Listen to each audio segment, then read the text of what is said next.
Vous écoutez Samedi de lire avec l'auteur invité d'Amélie Boivin-Henfield au FM 103.7. J'ai toujours en compagnie d'Evelyne Gauthier. Evelyne, j'aimerais ça aussi qu'on parle des nouvelles. Vous allez collaborer à plusieurs nouvelles.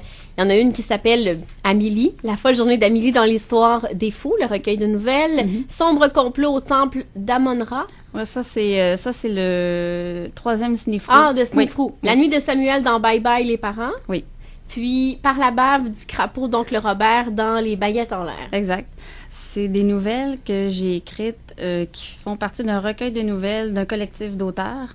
Ces recueils-là, c'est fait par l'Association des écrivains québécois pour la jeunesse, aussi qu'on appelle l'AEQJ, qui est un organisme sans but lucratif qui sert à finalement soutenir les auteurs pour la jeunesse, autant dans les activités promotionnelles que, par exemple, auprès des organismes gouvernementaux, auprès des éditeurs et tout ça. Et une des activités qu'ils font, c'est le prix Cécile Gagnon, qui est un prix donné chaque année depuis, je crois que c'est 12 ans, je suis plus certaine, à un auteur d'un premier roman pour la jeunesse. Donc, c'est vraiment destiné à soutenir la relève en littérature jeunesse. C'est vraiment, l'auteur ne doit pas avoir publié avant, donc c'est vraiment pour les tout nouveaux auteurs. Et pour soutenir le prix Cécile Gagnon et les activités qui sont reliées, on publie chaque année un recueil de nouvelles. Les auteurs qui décident d'y participer écrivent une nouvelle qui est toujours selon une thématique. Chaque recueil a une thématique, donc les auteurs soumettent leurs nouvelles et ils cèdent leur redevance à l'association pour qu'elle puisse utiliser finalement l'argent pour les activités du prix Cécile Gagnon. Il y a une bourse qui est associée au prix, mais il y a également des tournées dans les écoles avec cachet pour l'auteur lauréat et les finalistes. Donc, c'est une façon de finalement de faire un genre de levée de fonds qui soutient le prix. Donc, j'ai écrit 3 nouvelles, je crois, dans 3 recueils différents pour participer et soutenir la relève pour ces gens-là. Est-ce que c'est plus facile d'écrire pour les adultes ou pour les jeunes? Je pense qu'il n'y en a aucun qui est plus facile que l'autre. Les deux ont leur lot de difficultés. Dans le cas du jeunesse, évidemment, il faut essayer de se mettre dans la tête des enfants et des jeunes. Donc, c'est un exercice supplémentaire à faire dans ce sens-là. Faut adapter la mentalité et la psychologie du personnage. Faut adapter le niveau de langage sans nécessairement rendre ça plus facile non plus. Faut pas dire que c'est plus facile parce qu'on écrit moins bien. C'est vraiment essayer de déterminer le vocabulaire approprié, aussi des fois la thématique appropriée, le traitement, des fois ça peut être très délicat, surtout quand on traite des sujets sensibles.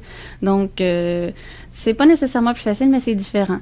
Dans le cas des adultes, c'est sûr qu'on n'a pas besoin de faire cet exercice-là, mais cependant, c'est vrai par contre qu'on peut peut-être élaborer et développer plus en profondeur, faire ça différemment. Donc, chaque groupe d'âge a ses défis et ses difficultés. Et je sais que pour les livres pour enfants, vous aviez des cahiers pédagogiques que les enseignantes pouvaient utiliser. Est-ce que ça sera la même chose avec Ariel? Ça, c'est pas déterminé encore. Ça reste à voir, mais c'est une possibilité. On l'avait fait pour la série Snifrou le scribe, je crois. Pour les Ariel, on n'a pas encore examiné la chose, mais ça reste à voir, effectivement. Et pour les Ariel, vous dites qu'il va y avoir 6 tomes. Est-ce qu'ils vont sortir quand même assez rapprochés les uns des autres? Oui, l'objectif pour le moment est d'en sortir 2 par année. Donc, à peu près aux 6 mois, là. On viserait de sortir le tome 2, soit à l'hiver ou au printemps. Là. La date, évidemment, exacte n'est pas déterminée, mais c'est l'objectif. Et votre objectif en tant qu'auteur, est-ce que ce serait d'écrire à temps plein ou à temps partiel? Ou? Idéalement, peut-être à temps partiel. Je pense que pour moi, ce qui serait bien, ce serait de cumuler les deux parce que j'aime quand même beaucoup mon travail. J'aime beaucoup écrire, mais j'aime aussi beaucoup mon travail. Et mine de rien, l'écriture est quand même un travail assez fastidieux qui demande beaucoup de concentration. C'est pas comme lire. Lire, c'est une détente, mais écrire, même si on a du plaisir, ça demeure un travail. C'est assez exigeant. Donc, même si j'adore écrire, je sais pas si c'est quelque chose que je pourrais faire à temps plein. On peut vous suivre sur votre site Internet? Oui, exactement. EvelyneGauthier.com.